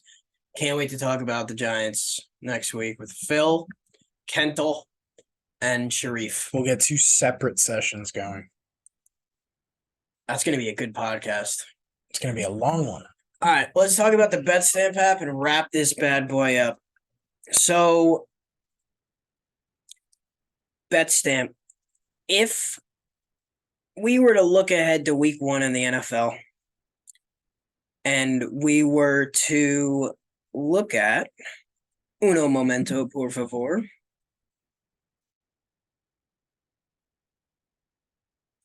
All right, here we go. So let's do this really quick. Let's find a close week 1 matchup. Here's a good one. Miami and the Chargers. Thank God that's a 4:30 slot because I need to be glued to the TV for this one. Dude, all of these games are going to be so good. Dude. All of them. Every of them. Yeah, I agree. So I'm looking at Miami money line. I'm high on the Chargers this year. I just said they're my 5 seed, but I'm higher on the Dolphins. I think that their defense with Fangio is going to be something special. But if I want the money line for Miami, they are underdogs. They are on the road, but it's SoFi. And actually, neither team has a massive fan base. It'll probably be 50-50 split with who's there. It's not a real home game. Miami money line is plus 138, and that's the best line that I can get with the BetStamp app because I'm able to line shop all on one screen. Sport Track gives me the best line at plus 138, while sportsbooks like Bet365, BetMGM, Caesars, DraftKings, they're all in the 120 range, the lowest being DraftKings at plus 120. But I can get plus 138 on the money line with Miami if I go with Sport Track, but I would only know that if I was using the BetStamp app. You know what I think is a really underrated feature that I always consider whenever I'm using the BetStamp app is they tell you the percentage of where the money's going. Nice. And every matchup that you're looking at. So as we were just talking about the Steelers, they're only getting 43% of the money line at home. They're plus 2.5 dogs at home to start the season. Now they're playing the 49ers. Granted, that's a great football team, but we're talking about Heinz Field here. We're talking about the old black and yellow, Steel City. TJ Watt breathing down Mr. Purdy's neck all day long. You can get Pittsburgh Steelers money line week 1 for plus 130 on Sport Trade NJ. Check it out, the BetStamp app. Use Sync Boys promo code. Hell yeah. Use the Sync Boys code, sign up. And we'll all be buzzing on the BetStamp app. We'll be buzzing. Yeah. 100%. Yeah, so that about wraps up the show. Thanks everybody for listening. We will have the Giants episode next week. And it seems like the weeks are going by faster and faster, but it seems like we're not getting closer to week 1. Doesn't make any sense. I feel like by the time Monday comes around, it's already Friday, and we're not getting closer. I don't remember there being a week of nothing before the season started, but that's probably just my excitedness. All right, this has been the Sync Boys Podcast. Follow us on Instagram and Twitter at CINQ Boys. Sync Boys. Also, we have a YouTube page where you can watch these videos. Bye. And, yeah. Talk to you guys another time. Talk to you guys about Daniel Jones and Giants. Giants winning the Super Bowl next week. Cowboys are going to suck.